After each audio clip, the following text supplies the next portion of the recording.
All right, 6th through 8th, welcome to Socratic Seminar. Today we are reflecting on the outsiders. I'm excited to see everyone participate. Camila is our moderator. And we have inside of our inner circle, Zach Milton, Hayden, Simon, Cam, Ariel, and then James. Let us begin. First question. Okay, the first question is, how is Ponyboy affected by the idea of social classes? I think that he's kind of torn apart with it because he wants to see both sides. Like in the book, he's always talking about what's on their side of the town. Like he wants to learn about it. I feel like he, at the beginning, thought socialists were just a bunch of rich kids who like to beat up on the greasers. But then he realizes that they're all basically the same, minus their financial situations. Yeah. I agree with what Hayden said because I think that he did want to see what like the other half of the socials look like. I do agree with Zach because everyone should be treated equal because at the end everyone's human and both socials and greasers are, even though they have their problems, they both have the same struggles in life. He also, another reason why I think that he wanted to see both sides, he asked Jerry, how's the sunset on your side? Because he wants to compare how each side is different, how it's the same. Yeah, I agree. I think that like Ponyboy, he's just like his own person, and it's like the barrier between greasers and socials is like holding him back from being his own person. James, do you have anything? I don't have anything. Are you sure? What? Are you sure? Yeah. Okay. Does anyone else have anything to add?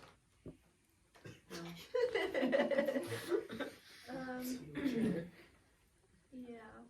Okay. I think we're ready to move on to the next question. Are you guys okay with that? Yes. Yeah. Okay, our next question is, what ways do Johnny and Ponyboy defy the social norms attached to them?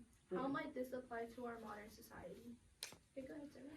Ponyboy and Johnny, they're both kind of different from the game because it's not expected for greasers to be friends with socials, like in the movie night when they became friends with Cherry and Marsha, yeah. And they started creating a bond, which is not really seen by everyone else because, you know, socials and greasers sometimes have kind of beef. Yeah. I like beef. I feel like Johnny and Ponyboy both defy him, but like neither of them do what greasers are expected to do, like do bad things like steal or rob or fight a lot. Instead, they're just pretty timid people who just want to live their life. Yeah. Okay, Ari? I think that they didn't like agree on like the whole like contrast between the greasers and the socials. Like they believe that they should all be equal and that they didn't always want to do the bad things that the rest of the greasers did to the socials. Kind of going off what Zach said, I agree with him that like they never really like wanted to hurt anybody. Like Johnny, he wouldn't hurt a fly really, unless he really had to. Like they didn't want to beat up people like the rest of the greasers or socials. Yeah.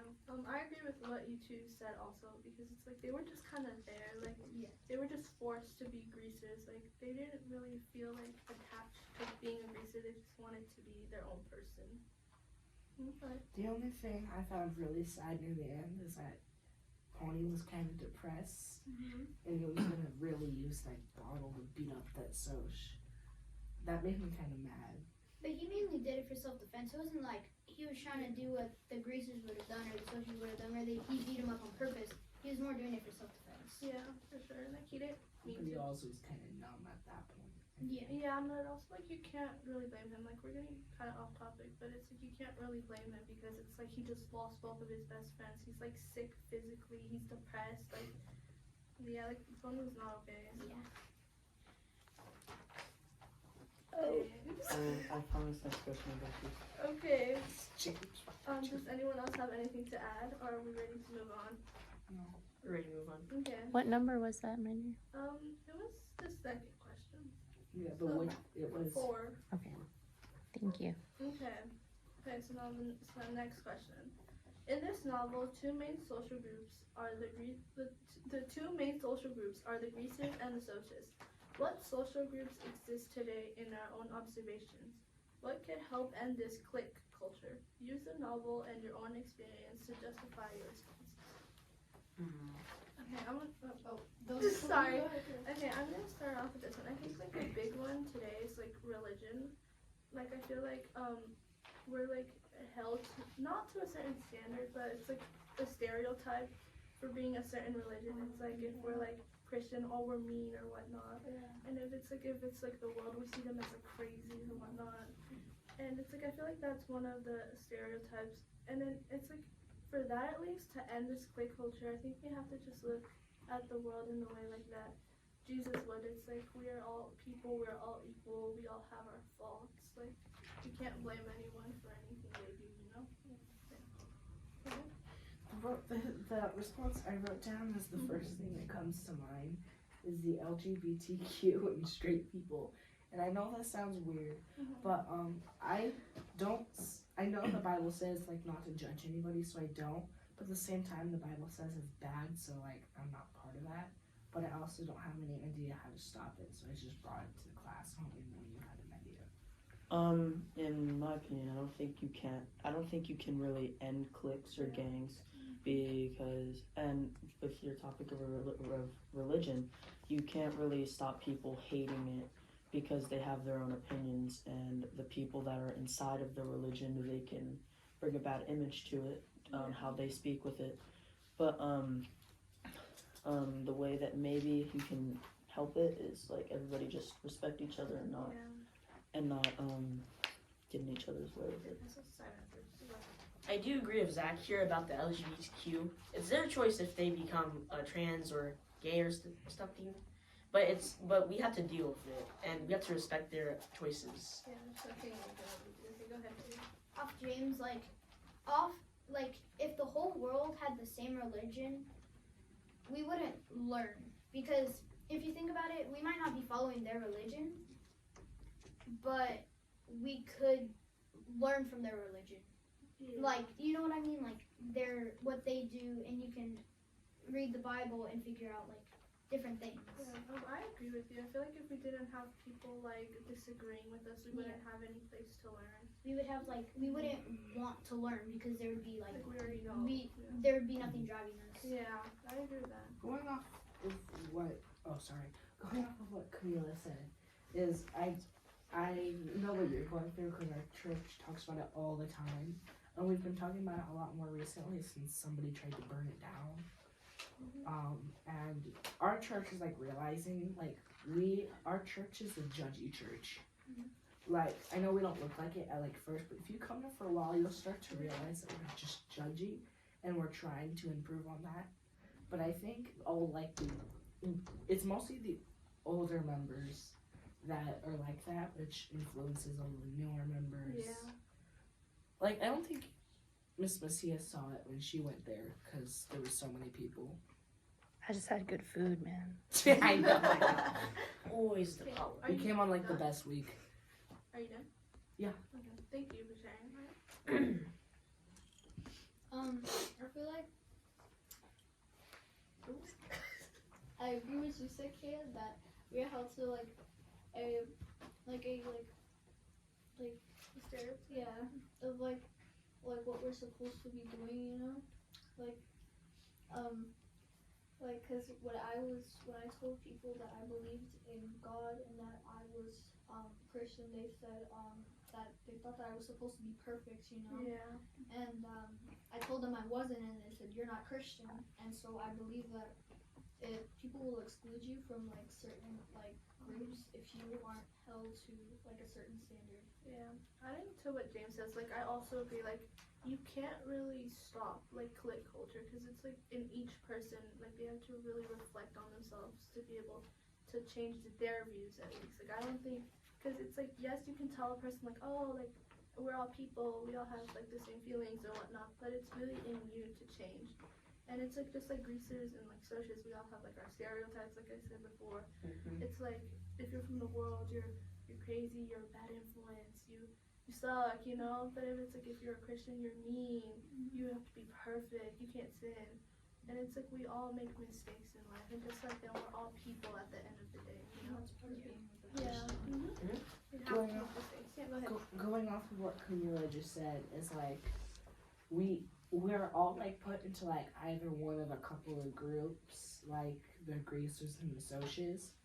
But in reality, we're all like our own group of like one or two people because everybody may have the same emotions, but like everybody shows them a different way, and everybody's going through something that somebody around them is not or is, and so they're not quite understanding, or they are understanding and don't realize it.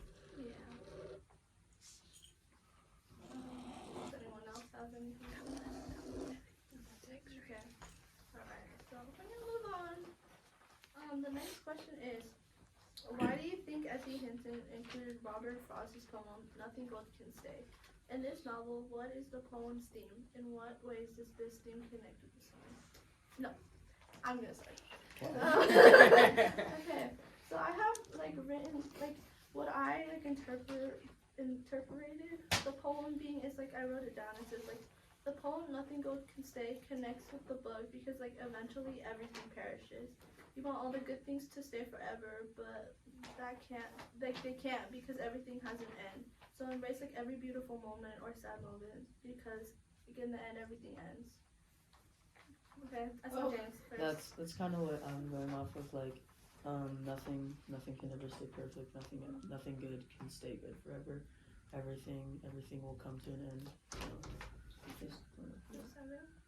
Just like how James said it, all the characters do go through change. In like the poem Nothing Gold Can Stay, even though there's some nice things that they fade away. And just like how Ponyboy and the rest of the gang deal with Johnny's death and also Dali's death, but they still move on. I feel like that like the poem is like applying to the story a lot because you have to really like you have to cherish those moments that you've had like with your brothers because you never know like when somebody's gonna like pass away or somebody's gonna leave, you know. Okay. Yeah. Okay, Hayden. I think why it's in the novel, the poem, is because like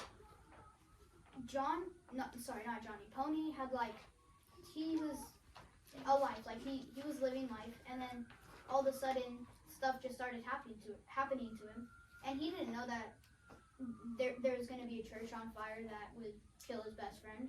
So you gotta cherish the people that you love, because you never know what can happen. You don't know. I don't actually remember what the poem said, but based off of the title, I figured like the better things are, it's kind of like the tide of an ocean.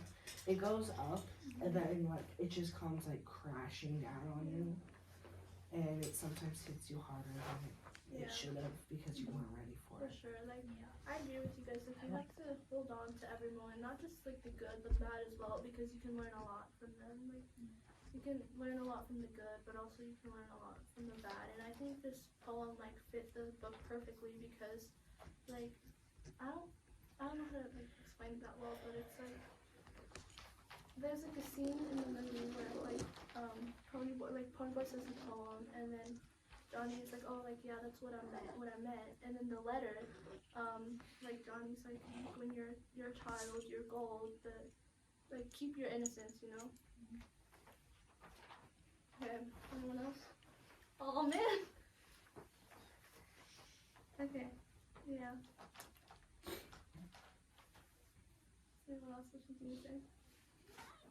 Okay, let's move on. Our last question for this section is. Oh my gosh. Yeah. I turned to this. Okay. It's why do you think Dali and Johnny care about each other so much and what makes them so close?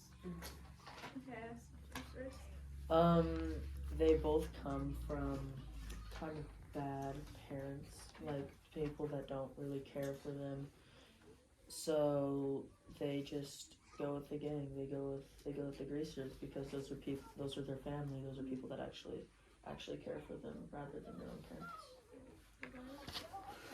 I think that they're close and that they care about each other is because that Johnny thinks of Dally as his hero because Dally doesn't have Dally is like living proof that you can live without like a parent or a family, and I think like Johnny like relates to that because his mother wasn't really there for him, and so yeah, I believe that also Dally loves Johnny because Johnny has always cared for him, you know.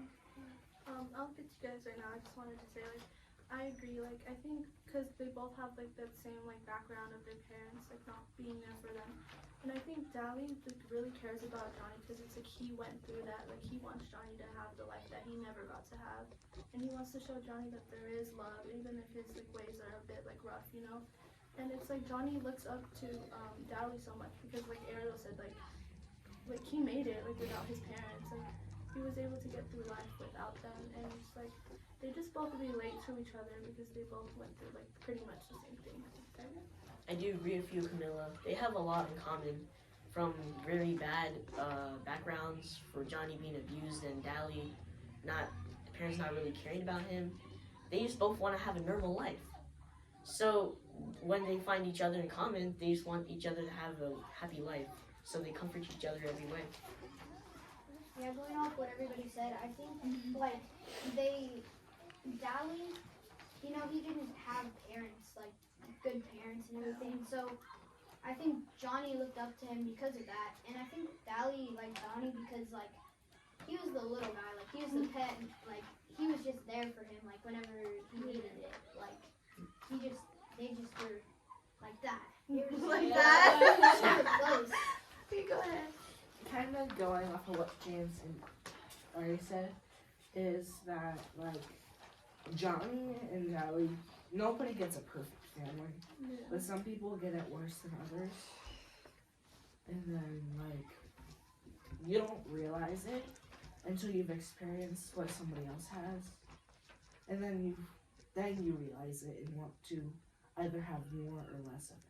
Yeah. And that's why Johnny and Dally are so Yeah. close. I think Dally was Johnny's hope. Like I think Dally like gave Johnny hope that it's like, oh, like he can make it one day, and maybe not be like as tough as Dally, because it's like when you really think of it, Dally was like not very good influence, but No. it's like he gave Johnny hope, and it's like Dally had hope in Johnny as well, to see him make it out, you know, to see him live a life, to have a good life, you know, even if he's not wanted by his parents.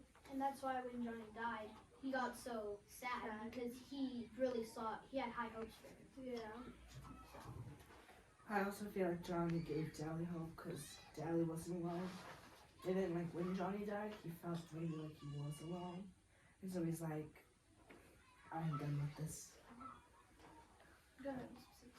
I wanted to connect to something Zach said about not everyone has a perfect family, but some get it really bad. And when you look at the dynamics of Ponyboy's family, even though there are no parents there, one is they're referenced, right? We know that the mom and dad were very loving.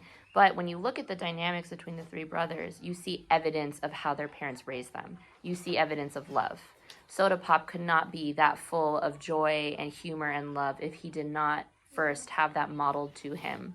Ponyboy would not be capable of so much compassion if he didn't have parents who'd modeled that for him. And that's important because Dally and Johnny and all the kids in the world that don't get that model, there is something that they are going to be missing and fighting for harder than kids who do get that, you know? And with that, it's almost like they're the only two who could understand each other. Even Steve and Two-Bit have family, right? So there is a sense that even if they're all a great group of friends together, there is no way Ponyboy can ever really understand what Johnny's going through. He can only sympathize. Some of us will only ever be able to sympathize with other people because of what they're going through, but we can't relate. We can't understand it because we don't have it that bad. So the compassion between Dally and Johnny is simply because there's an unspoken bond there. They just get it. there's no need to talk it or discuss it, to share it. They just understand each other on a vital level that the rest of the group won't, because they have family or had family, you know. Yeah. Okay, I think we are good. Then we ended the 5th question of the first round. We did exactly 20 minutes, which is fantastic. We're going to take a little break. I'm going to give some feedback, and then we'll move on to the part 2. First, I just want to say this was fantastic. I am blown away by your guys' responses and how much you're participating. First of all, I feel like you guys should just run class every day. This is very productive, I want to say. I want to ask the outside groups, Mikey and Gabriel and Ray, is there anything you're noticing, like, about how well this is going, or maybe some improvement we can have in round 2? Is it going well, Mikey? Yes, going good. Why? What's the positive? Everybody's talking, so yeah. Okay, thanks. Does anyone feel at any of the outside ring, do you feel there's something we can improve on? Not yet? Not so far? Okay. Why do we think this might be a little more productive than when we're in our groups in regular class and we're all talking over each other? Why is this helping? Yes, Hayden. Because it's more organized. Okay. It's more like everyone has a chance where it's not like interrupting each other. Okay. Yes, Ivan, and then Ariel. It goes on our grade. We have to listen. And just being a regular student in my classroom doesn't affect your grade and how you behave. That's citizenship right there. You're so funny. I love it. But yeah, okay. In a sense, you have the expectation of a grade. Okay, I love it. Practical, Sivan. Yes, Ariel. Because it's more of like a quiet environment where we can all just like sit and like actually talk to each other and like, you know, like think like about like our like thoughts and like speak our thoughts, you know, without having to be right or wrong or have people look at you weird. Okay. We know we're going to respect each other in this space. Okay, Camila? I think it's because, like, it's more personal, you know, like, it's like, we all, like, have our, like, own things that we can all share, we all listen to each other, and we all take from our own ideas. It's like, sure, in class we do that, but it's like, we do it with you, not just, like, our own peers, you know? Mm-hmm. Thank you. It's just more like, this is actually expressing your own feelings. Yeah. Like, you feel safe to express yourself. I like that. Yes, Ivan. Yeah, I agree with Hayden. It's a safe environment, so you don't feel like you're pressured into anything. It's not like it's actually like gonna, you know, if you do something wrong, it doesn't hurt you. Not really a right or wrong answer. Yeah, either. it's just to express what your opinion is. Okay, and Camille? Also, like, I think why this is so productive is I think because we're passionate about the book. Like, we all enjoyed the book. It's not just like a dumb book you read and you're like, oh, I hated that book. Like, I think we all actually Not like like literature. the book. I hate literature. I think Sorry. that's okay. I think we all like really enjoyed the book, and that's why it's even like more personal because it's something we're all bonding over. Mm. Go ahead. I think that like I agree with what you said because I think that like books that you're just like handed to like biographies or like science books and you're told to like write and like talk about them, like because if we were sitting in a circle just talking about like a science book or whatever, I don't think we would have as much like comfort with it, you know?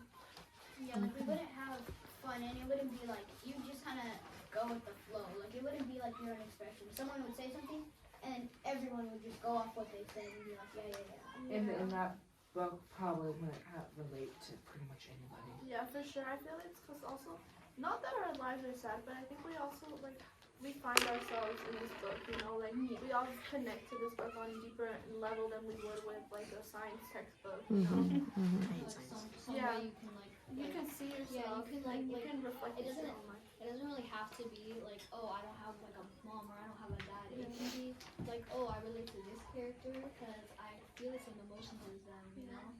And you don't have to be the same the whole book. It could be one page that you just relate to them and then that could make the whole book better. Yeah, for sure. That's why like, I really like this book because it's like I've connected with it on a deeper level than I've ever connected with any other book. Yeah. Yeah. And there's so many different characters with different personality styles and backgrounds to connect to, right? So, all right, guys. Well, this ends discussion part 1. Thank you.